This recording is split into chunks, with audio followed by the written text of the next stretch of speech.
This is the Louie T Network. Hey, either you're outside or you're in the lab room. Who else could it be but me, your man? Louie T, welcome. You are in the lab room. Of course, I am your host, Lou. Thank you for joining me. Week number 12 in the National Football League.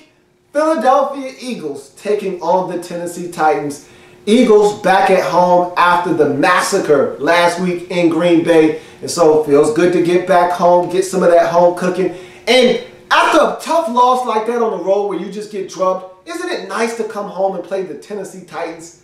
Gotta feel great. And you know it's great when you get off to the start that the Eagles got off to in this game. Let's jump right into this. 2-8 Titans taking on the 7-3 Philadelphia Eagles.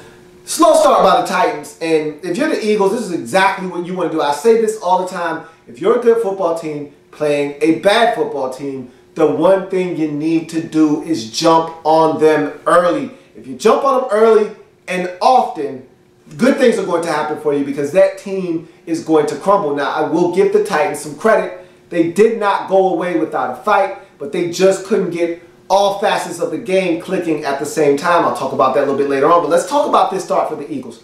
107-yard kickoff return by Josh Huff to kick this game off. So right out of the gates, 107-yard return for a touchdown. Eagles special team strikes again. Nobody's special teams unit has been better in this league in 2014 than the Philadelphia Eagles. They continue to add to the legend of the 2014 Eagles special teams unit. With this touchdown, take a 7-0 lead, force a quick 3-and-out of the Titans, get the football back, go right down the field in, that Chip Kelly rapid pace fashion, get into the end zone. It's 14-0, just like that. So Tennessee Titans, before they could even blink in this game, back up against the wall, down 14, but they did show a little bit of fight, getting it to 17-7 at one point.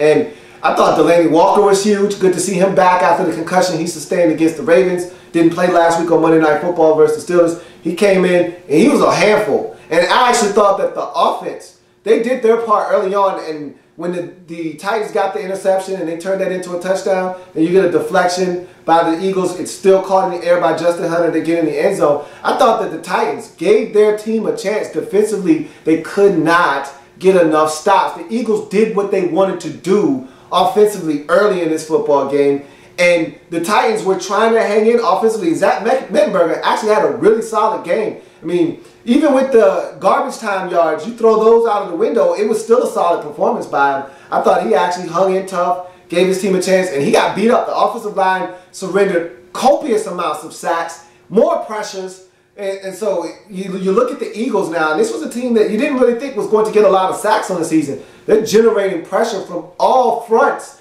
and the Chargers being led by Connor Barwin, a couple more sacks today, and this guy is right up there among the league leaders in sacks this season. Who saw that coming? And the Eagles continue to get pressure on opposing quarterbacks, and they harassed Zach Mettenberger in this game. But I thought he hung in there despite the pressure. Thought he had a solid showing in this game, but I thought the defense didn't do enough. The Eagles were able to have their way.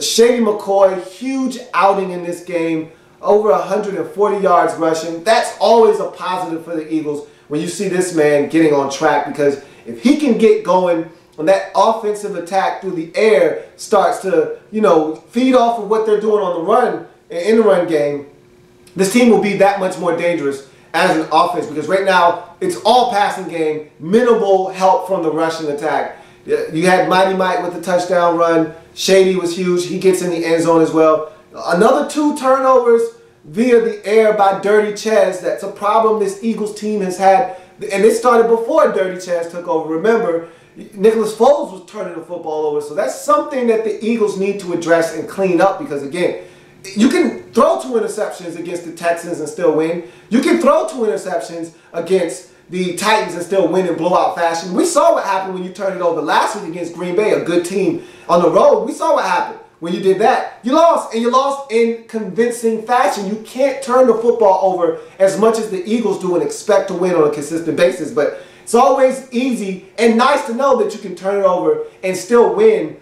by 19 points when you're playing a bad football team. And that's a sign of a good team, to overcome mistakes and still win very comfortably. And that's what the Eagles did in this game. I thought they continued to force turnovers. They forced some turnovers in this game themselves. They were able to do the special teams thing. That's something that they've been able to lean on. Good to see Shady getting off the ground and getting it going.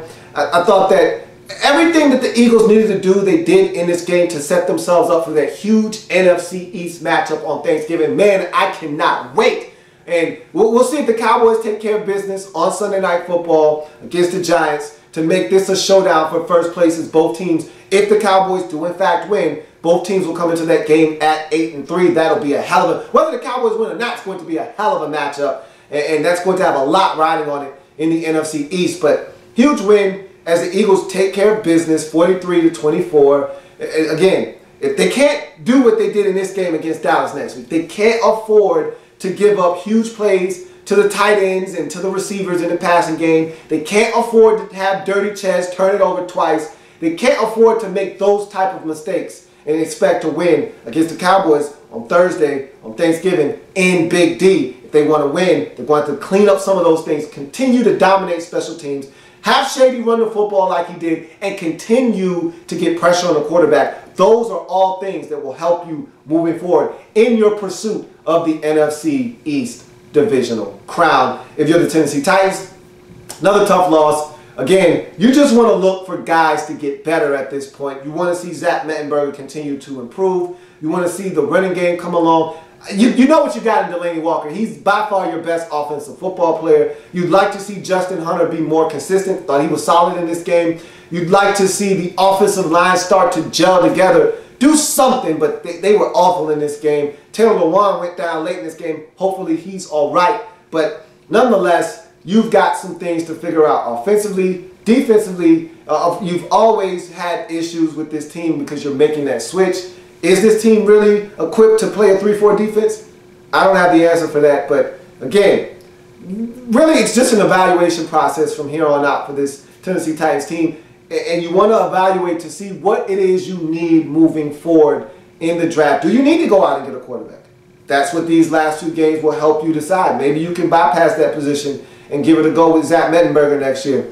Do you need to draft another receiver? Maybe you do, maybe you don't. Do you need to go and get an offensive lineman? Maybe you do, maybe you don't. You definitely need help defensively. So these are all questions that you'll need to answer moving forward. You were thin at the safety position going into the game. Michael Griffin goes down, but he does come back. So there are some things you need to evaluate. We'll see what happens. But another tough loss on the road, 43-24. Eagles get it done. They move to 8-3 on the season. Huge showdown and matchup coming on Thanksgiving Day against the Cowboys. Titans drop to 2-9 on the season. And again, just continue to evaluate these players and figure out what you got if you are Ken Wisenhunt in the Tennessee Titans. That's going to do it for Eagles Titans. I thank you for joining me. If it happens in the National Football League, whether big or small, we cover it all here in the lab room. Come back and join me as I continue to break down week number 12 in the National Football League. See you in a bit.